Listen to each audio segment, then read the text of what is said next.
Welcome back to the Red Zone Rundown. All we do is talk ball here. Finally got back with my original host. Hung Gino up for the week. Wasn't sure this was ever going to happen again at one point. Sorry, children make things a little hard. It does. Life gets in the way. I might be filming videos by myself in the next couple weeks. That is true. My wife is very due. And she is very ready to be done. Very due. But this week here, we're going to get into some combine stuff, some free agency. We're going to hit our top 10 tackles as well. But first things first, guys, remember we are doing a giveaway. So we'll be to 500 subscribers by the time either Madden or the new NCAA football game comes out. We're going to give a copy of that game away. If we get to 1,000, we're going to give 2 away. So make sure you guys hit that subscribe button. We want to give you some free shit. And we'll let you pick. Winner picks. Dealer's choice on if you want Madden or if you want the new college football game. I know which one I'd take. It's college football. Only been waiting for it for the last fucking 10 years. I'm so hyped. I'm so hyped for that. You're not going to get me out of my house for... No, I'm going to be right here in the basement for at least a week. Yeah, I'm definitely taking time off work. So if I might work people watch, sorry. Not sorry. Yep. I got vacation for a reason. Yeah, we have a lot on our plate to do. I mean, we got to take Coastal Carolina to a national championship. Yeah, I'm Kennesaw State. I'm hyped for it. That's all teams have bought into it. I did see a thing where Arch Manning is not going to be in it. Who cares? My least favorite Manning. Yeah. Like Cooper he doesn't want to see himself. He doesn't want to see himself 67 overall. In third string on the depth chart. He's not going to be happy. That was kind of a bitch move there, Arch. But all right, let's get into this week here. We're going to start with the kickoff. That's our two biggest sports related. Doesn't necessarily have to be football related topics of the things here. Do you want to start? You want me to start? You can go ahead. Obviously for me, this one here, tugged at my heart a little bit this week. Obviously, Jason Kelce officially stepping away from the game. He had a very, very heartfelt conference retirement speech. Yeah, retirement speech there. Probably one of the best. Press conference was the worst. Yeah, probably one of the best retirement speeches I ever heard. I'm a grown ass man, and I was choked up. Yep. Had me damn near crying a couple times. That's the guy who, for somebody who's, I'm a big Pittsburgh fan outside of the Steelers. Y'all suck. I absolutely hate the city of Philadelphia. That man has been the only saving grace of that city for the last decade. So officially, fuck you, Philly. I hate you again. Jason Kelce ain't there no more. He's gone. You have no saving grace for me anymore. But that was my first one there. Obviously, seeing him step away. Brother, mom, dad was there. Wife was there. Obviously. Nothing but the utmost tremendous respect for that guy, and he's been a consummate pro. In Philly, I will encourage you, get this man a fucking statue. Yep. He is your greatest guy. He was, the guy from Invincible. Mark Papali. Yeah, Vince Papali. That's what it was. It was him. So now you got a real person now. You got a real person. But I do... I'm probably gonna make arrangements, in 5 years to go out to Canton for him going into the Hall of Fame. I don't see it taking more than 5 years, so that might be one that I make the trip out to watch him go in. He was my favorite person in the NFL, my favorite player in the NFL. There's not a lot of guys that especially offensive linemen. Yeah, there's no one. Who was the last offensive lineman to have the face that he had?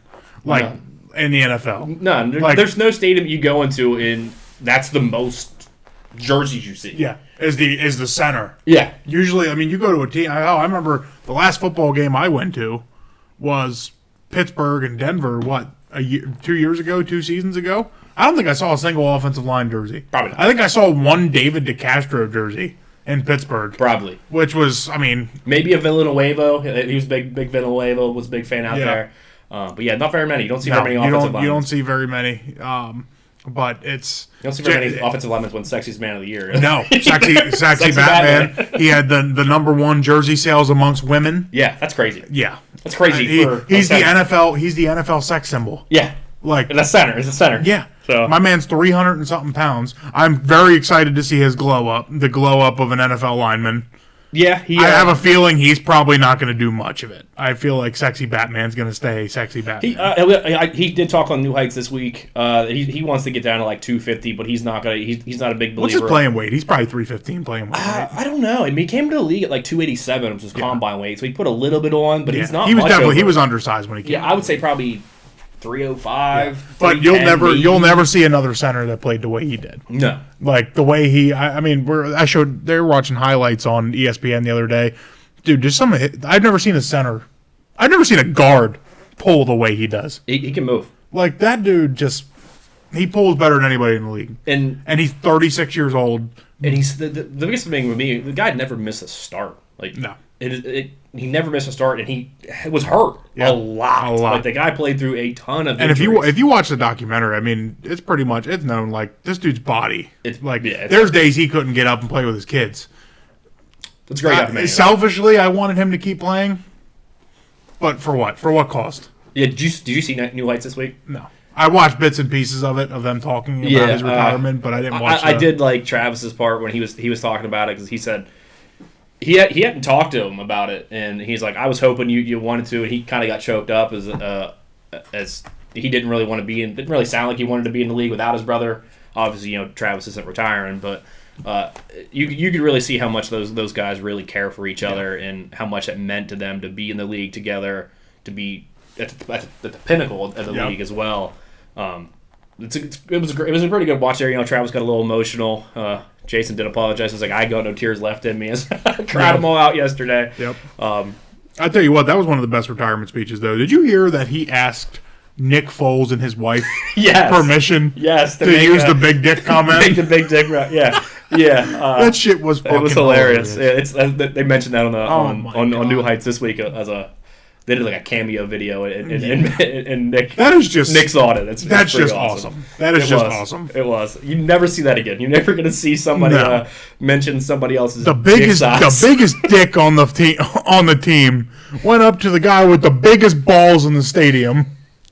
Just, I tell you, you'll never see another dick joke in a retirement. No, he was definitely the first and only person to mention somebody's dick in a retirement speech.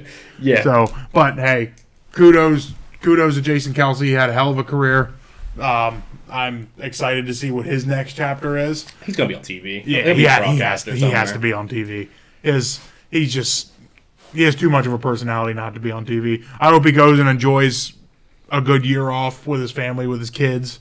And yeah, he said he's still planning on being around the Eagles facility next year. Yeah, so and probably some kind of like limited, maybe advisory / semi coached role. Yeah. So he'll still be around the league for sure. Yeah. He said the biggest hardest part for him retiring was because he does feel like that team's going to play with their hair on fire next year, just with how the season ended. He said it was one of the biggest things for him. It's hard for him to walk away knowing they're going to be pretty good next year. He thinks 100%. Yeah, I think they'll definitely get better. I think I think they're in good hands too with his replacement. Cam Jurgens is just going to jump over and play center. I think he's a little undersized to play guard, so I think he'll jump in and be the next center. He'll be the next center there for the next 10 years or so.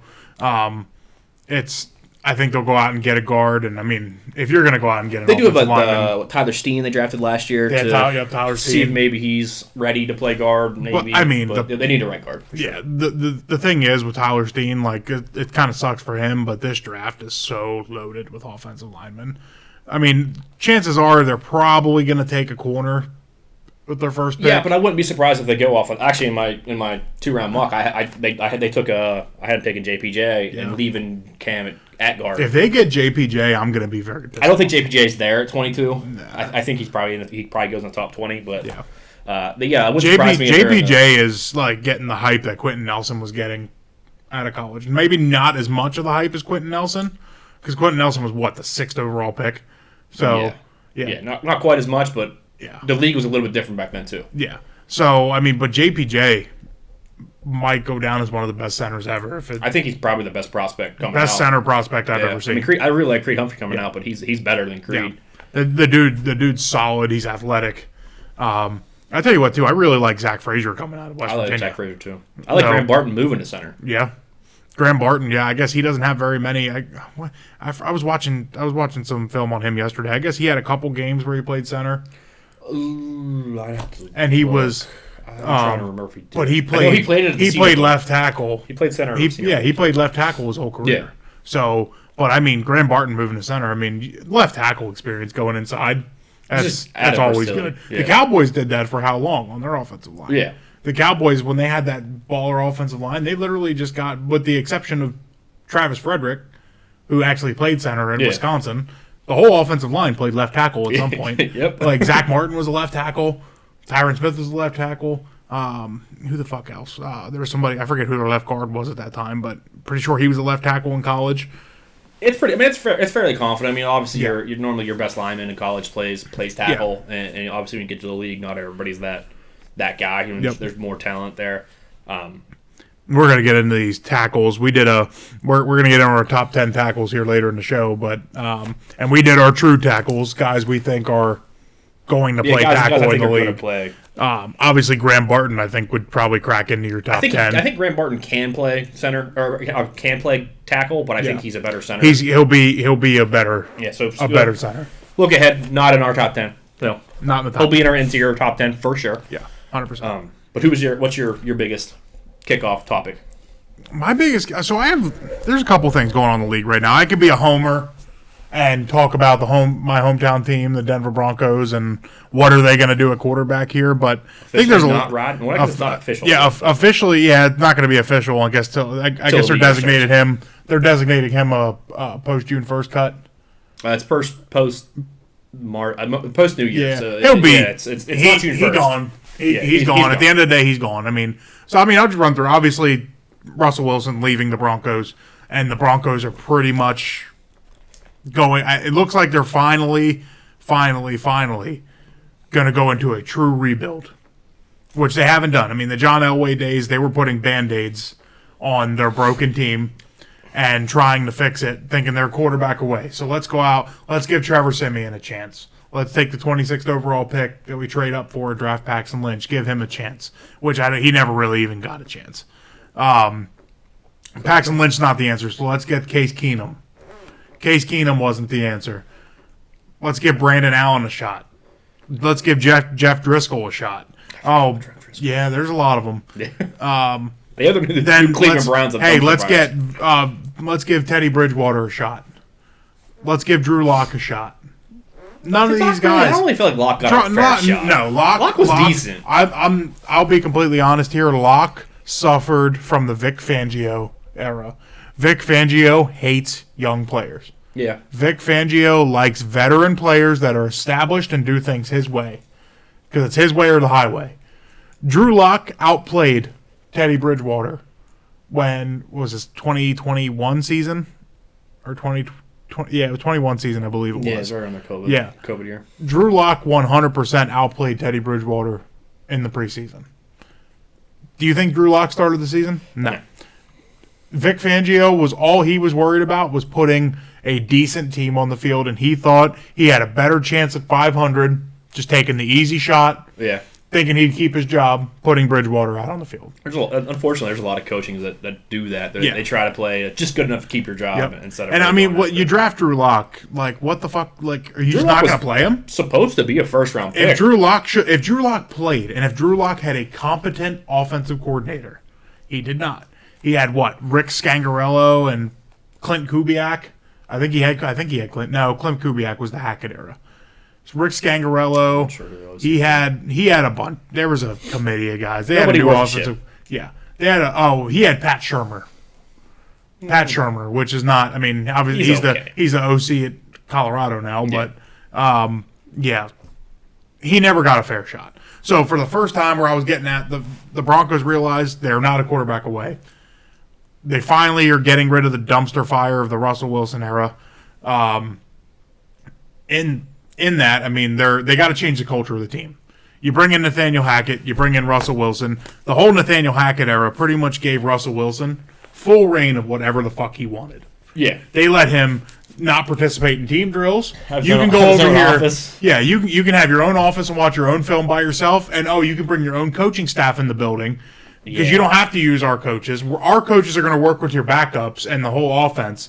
But you can go stand over here and do whatever you want. But hey, you're okay, man. You won a Super Bowl in Seattle. You're our saving grace. You can do whatever you want. Oh, by the way, we're going to give you a really ridiculous contract on top of it too. Yeah, they give him way too much power. Nathaniel Hackett obviously realized he's not a head coach, and the Walmart guys who didn't hire him are like, okay, this guy fucking sucks. Yeah. I mean, the leader of Walmart, who's a very successful businessman, looked down at Nathaniel Hackett and was like, this guy's a fucking idiot. So we get rid of Nathaniel Hackett, and what's the guy do? And you're in a CEO position of Walmart. What are you going to do? Obviously, when you're looking for somebody to run a business, you're gonna look at the homework. Like, obviously, Sean Payton fit what you wanted. You're gonna do everything in your power to make sure we're a winning team. Yeah, everybody wanted Sean Payton that year. Yeah, Sean Payton. Obviously, Sean Payton won, or the Broncos won Sean Payton over with the job. We all knew when he came in, he was gonna do what he could the first year, and he was gonna blow it up afterwards. If it didn't work, anybody realized it. Yeah. The only mistake I think they made was not being sellers at the deadline, because beating Kansas City was cool, beating Buffalo was cool, beating Cleveland was cool. I did see where they didn't actually ask him to waive his injury. They asked him to move it. Yeah. They asked him to move it back, and he wouldn't. So that was a little weird. Yeah. So, I mean, obviously, get rid of the drama. Obviously, we should have been sellers at the deadline. Probably could have got more for Jerry Jeudy at the deadline. Probably could have got more. Could have got something for Cortland Sutton. Now Cortland Sutton's just probably going to end up getting released if he's. I think there might be a chance he's still on the team, but I think Cortland Sutton at least gets next year. You got to get. I mean, you got to get. Obviously, you have an $85 million cap hit over the next 2 years, dead cap hit happening. So, I mean, you got to clear some stuff. Most ever. There can be 5. Yeah, the next 2 after it didn't even total that one. Yeah. The next 2 dead cap hits ever after that didn't even total. Paying him $39 million to play somewhere else is pretty. That's what the Broncos think of Russell Wilson. They are paying him $35 million this year and $52 million next year. It's a lot. They can spread it out. I think they could take a bulk if they wanted to. They can take a bulk this year. Like, obviously, they know they're going to rebuild. They're not going to compete this year. They can take the $50 million hit this year if they choose to. That way, next year they only have to take $30 million. Yeah, there's so many different ways you can. Yeah, they can spread it out. These but days. That's what the Denver Broncos think of Russell Wilson. They are paying him $85 million to not play for them. And they're okay with him going to Pittsburgh, to Washington, to Atlanta, and playing on a veteran minimum deal. I don't know really what the market for him is outside of Pittsburgh. Pittsburgh seems to make sense. The only 2 I can really see is Pittsburgh and Washington, and maybe Atlanta. I don't see. I think Atlanta will suit. Atlanta might be able to go after Kirk Cousins. Atlanta will be able to get Justin Fields. Yeah, I think that's where Atlanta's head is. I think Atlanta's all in on Kirk Cousins. Obviously, Kirk's wife's from Georgia, so kind of going home for the last couple of years of his career on a good team. And I think if they can't get Kirk, they trade for Justin. Yeah. And I don't think there's really a need for a longer contingent plan than those 2. I think they get one of them, whichever one they end up winning. I do think Kirk just makes a lot of sense. And it's gonna be interesting to see. Obviously, free agency starts next week, so I mean, obviously, we got to see where Kirk Cousins goes. We have to see where Justin Fields goes. That's the first domino that really see how the offseason goes. I think once these 2 guys go, I think we'll have a better landscape of what the top 10 in the draft is. But kind of going back to the Broncos and Russell Wilson, what do you think they do at quarterback next year? Who? The Broncos. Broncos. It's got to be a rookie. I think Jarrett Stidham starts day 1 because they have Jarrett Stidham on the roster right now. I think Jarrett Stidham is your short term bridge guy because they're going through a full rebuild. They just got rid of their captain Justin Simmons, who was a leader in that locker room, who's been there. He was drafted the year after the Super Bowl. Yeah, the Super Bowl win. He has been there through the darkest years in franchise history, and was just a great guy in the community. I think, honestly, Justin Simmons leaving the Broncos hurts worse in the community than it does on the field. Because Justin Simmons, he was a 3-time Walter Payton Man of the Year nominee. The fact that he never won that award just fucking shocks me. But that's a tough award to win. Yeah. There is a lot of good dudes. He does so much for the community. Losing him really, really sucks. And I think it really sucks for the defense. But I think it's them committing to a rebuild. Sean Payton is going to get rid of the guys. Obviously, one of the guys that are making too much money, the guys that are on expiring contracts or aging guys. They almost have to, though, too, with eating that much dead money. Eating the money. There's going to guys just get cut. so you can have some roster flexibility. I do think Jerry Jeudy's traded. Yeah, Jerry Jeudy. I mean, they could probably you could send Jerry Jeudy to Carolina for a third-round pick. I think Carolina would be in on him. Yeah. I think a team like Atlanta might be in on him, looking for more offensive firepower. Depending on what they do in the draft, yeah. Yeah, I mean, there's plenty of anybody can benefit from a receiver. Everybody needs decent Kansas City might want him.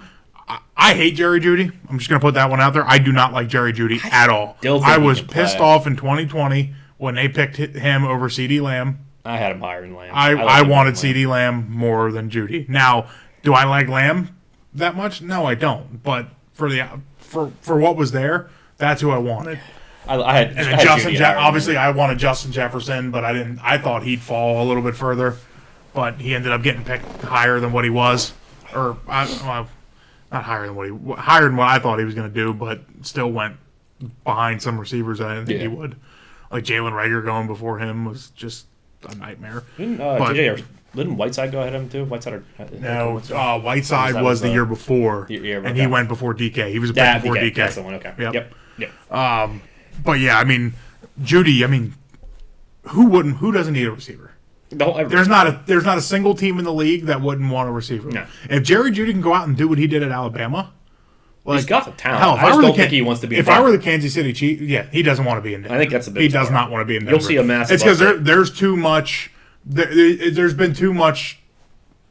How do you call too much adversity that he has to deal with? Yeah, there's too much adversity there, and he's not. That dude has a couple screws loose, so he's not built for going through. And I mean, let's be real too. Denver's been a dumpster fire. It has. They should have rebuilt. They should have rebuilt years ago. Yeah. The fact that it took this long to go through a rebuild, you've wasted years of Justin Simmons' career. You've wasted years of Patrick Surtain's career. You've wasted plenty of years of these guys that have gone through and dealt with you through these years, and they have nothing to show for it. Obviously, the bad coaching hires. I think George Paton gets fired at the end of the draft, and they give all operations to Sean Payton, and Sean Payton's going to build this team the way he wants it. I can see that. But, yeah, so I don't know who's going to be the quarterback. I heard some rumblings of Sam Darnold. I think if you want J.J. McCarthy, you have to go up and get him. I think it's either McCarthy or Nix. Yeah. I still think Nix is the perfect fit for Sean Payton. I think Nix is there at 12.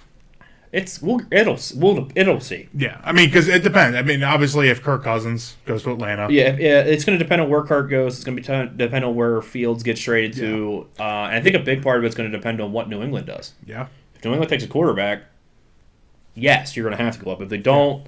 If New England trades for Justin Fields, obviously they're picking Marvin Harrison. Yeah. And that's obviously a spot. So that bumps either May or Jaden Daniels down. In my opinion, if that happens, if New England takes Marvin Harrison, I think I don't think there's a chance that 4's not traded or in play. 5 is in play. 6 might be a quarterback. 6 might be the one going up. That's what I'm saying. I wouldn't surprise me. And then do you look after 6? 7 can go down. 8 can go down. 9 can go down. Because 7's Tennessee. Yeah, I don't know if I see 8 or 9 moving. I can see 9 moving. I don't know if I see 7 moving either. I think they're taking a tackle, whatever the tackle they have there. I think is what I could see. I could see 3, 4, 5, and 6 potentially moving. I can see 6 isn't going to go back. The only way I can't see 9 moving is if Rome Odunze is still on the board. If Rome Odunze is still on the board, 9 doesn't move. I don't think Rome Odunze makes it past the Bears at 9. I don't either. I think that's definitely his floor. But I think if he is gone, I think they would go. Dallas Turner or Jared Verse. I think they would go. I tell you what, that would be kind of nasty. Yeah, Rome Odunze with DJ Moore.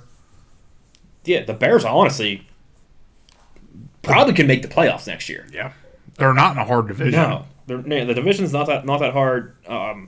They have a pretty decent defense.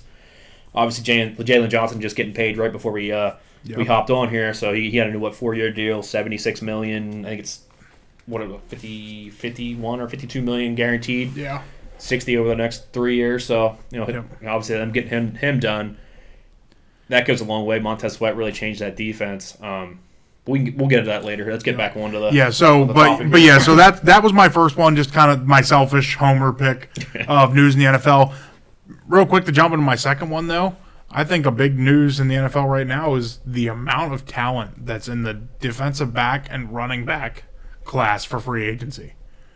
The amount of top tier Specifically guys. safety. Yeah, The safety. corner- the Yeah, corner no, room- yeah, the no, corner no. room sucks. That's what I meant. That's what I meant with safety. The corner room But sucks. I mean, if you look across the board, the Seahawks, they get rid of Quandre Diggs and Blitz Boy all in one day. You look at the Bills, they get rid of Jordan Poyer. Micah Hyde's a free agent. Poyer surprised me, I thought. Yeah, I like Poyer. He's a I good like Poyer a lot. He's a good dude. I think Poyer might be first or second one off the board for safeties. I think Poyer and Justin Simmons are the first ones gone. Yeah, Jamal Adams, I mean, just name value is going to probably be up there as well. Oh, Blitz Boy. Yeah. I Can't mean, stand him.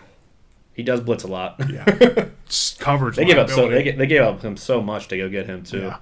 But yeah, I believe Justin Simmons. Justin Simmons, in my opinion, is a top three safety in the league. Yeah, I He's a think very good safety. I think it helps the free agents this year too, because those classes in the Are draft very weak in the draft. aren't. There's some running backs that I think are very serviceable. I think there's a lot of serviceable backs Yeah, in the league, but no I think explosive talent. As far as the either side defensive goes. backs in free agency or the safeties in free agency are definitely going to push the safeties in the draft and hurt them back a little bit. I think some of them hurt themselves, and we'll get into that a little bit. I think Tyler Nubin obviously is a very good safety prospect from Minnesota. I mean, he's my number one safety. But a guy like Cameron Kitchens, who just shit the bed in the combine, Yeah, didn't have a great day. no. I mean, guys like him, he's probably a third or fourth round pick now. Yeah, he's still probably early second. I don't put a ton of stock as far as dropping a guy that much just because of it. And, But what I'm saying is all these safeties that are available. Yeah. Safety It needy hurts. It teams. hurts, for sure. And there's so many safeties available. Not all of them are going to get top dollar. yeah, You're going to have some it's guys not fall a to premium the- position No, anymore. So running no. back, safety is And there's a lot of talent obviously out there. not because all the talent that's out there. Yeah, there's a lot of talent out there, and it's two positions that guys aren't paying a ton of money to anymore. And I think with the running backs, like kind of the opposite. I mean, there's some pretty decent running backs in the draft. yeah, Like you there's- got Blake Corum coming out. I know, honestly, the kid from Tennessee, Jalen Wright. he's gonna be a really good third down Honestly, guy. the fucking kid from South Dakota State looked good in the freaking Isaiah combine. Davis, yeah. Like there's some decent guys. Like obviously they're not blue. There's not a blue chip. Yeah, there's no prospect. There's this year. no Bijan this year. There's not a Bijan. Jordan Brooks is really good. Yeah. I mean, he's hurt right now. I mean, There's it's his plenty. biggest knock on I him. thought Dylan Johnson's really good in college. Yes, I think he's still. If you put Dylan Johnson behind a really good- really bad. Yeah. Um, But I think is he still nursing an injury Yes. and ran through it? yeah. I mean, he was hurt. He's a dog. He's Yeah. he's a fucking just a hard nosed Blake guy. Corum bench Blake pressing Corum. the same amount as Joe Joe Alt. Alt, That's which is crazy. absolutely ridiculous for a guy that's what is he 5'9", Yeah. benching 225, Yeah, 27 didn't run the times. greatest, but other than that, I mean, he looked faster and he runs faster. He in drills than runs faster, and That's if around you the 40 if you club. watch his on the field drills, It's a his lot on the better, field yeah. drills compared to everybody around him, he's real smooth. yeah, 100%. They showed his they showed the bag drill where he goes jump, Against you Marshawn go over the Lloyd. bag, yeah, and just completely Yeah, blew Marshawn him Lloyd's out of running the a water. faster 40, but Yeah. But speaking of Marshawn Lloyd, he put 25 up on the bench. Yeah. He's strong as an ox too. I mean, There's really good running backs in this draft, Yeah, but there isn't that top guy that can just There's not give a you day one guy. the 3 down back that's versatile in all 3 phases of the game. The running, the closest you're getting, in my opinion, is Jordan Brooks to a 3-down guy, and he's hurt. So and I think some of these guys. I think Blake Corum's probably the first one going off the board because I think I still think it's Jordan Brooks. I think Blake Corum goes second round of the Chargers. I think Jordan Brooks goes second round. You think? But yeah, I think you're going to see. I don't think there's run any way on. Blake Corum doesn't go to the Chargers. There's probably not. There's a very from like so I did start taking a look at my running backs, and I have like 15 guys that I'm looking into, and I probably could go farther. That I think find roles in the league, but my like 1 to 5 or 6. It's I mean, I'm like splitting hairs. Like you can kind of slice it. You know, Trey Benson out of Florida State's up there. Yeah. Marshawn Lloyd can be in that comparison there. The kid from Notre Dame, Audric Estime, ran really shitty, but he's a fucking powerhouse running back. Yeah. So there's not I'm kind of splitting hairs. There's not a whole lot of drop off there. So I do think in either the second or third round, there's going to be a big run. There's going to be a run on them. Yeah, it's going to be once one's going to one go goes, and 6 are going to go. But how many times does that happen in the draft? All the time. Where one happens and everybody starts panicking. Oh Yep. shit. Yep. Maybe Yep. like and honestly, fantasy football people do that shit too. Yep. Like when a defense is picked, you fucking have 5 Yeah, there's defenses 6 go more usually going. right What the after. fuck just happened? Yeah, right. But yeah, so I mean, obviously the running back class I think is going to hurt the free agent class. of running backs. Obviously, I think There's a lot of depth I think there's a both couple ways. guys like that are gonna get paid. I think Saquon Barkley gets paid. I think Saquon Barkley will get his $13 million a year on probably a 3-year deal. To I can where, see though? honestly I can see Saquon going to the Texans or the Eagles. Those are my two spots for I him. don't think the Eagles got the money. I don't think the Maybe Eagles. Texans. Here's the thing with the Eagles. I don't think the Eagles are paying a running back $14 million. I don't either. I don't think that. I don't either. I think Saquon is a Texan, and I would love to see Saquon paired with C.J. Are Stroud. they out on Dame Pierce? It seems like it. But Saquon, dude, I mean, Saquon is a he's bell a- cow, and he's he still is. a bell cow. He Like, is. I think Saquon will be the highest paid running back of this free agency. I think we'll still see. I don't know where King Henry goes. I really don't. I don't know where he fits, He's really. going to Dallas. Yeah, I mean, that's probably. One of them's going to Dallas, Yeah. in my opinion. Dallas Because will pay a running back. Jerry Jones will pay for a running yeah, back. one of them's going to Dallas. Obviously, he paid Zeke Elliott. I can see. either one of them go there. I can see Derrick Henry going to Dallas. 100%. So do I. It makes sense. Yeah, I think he's but from Texas. I too. think yeah. I'm not confident on that, but I'm pretty sure he's from Yeah. Texas. Saquon goes to Houston, I believe. I think that's a really good fit for him.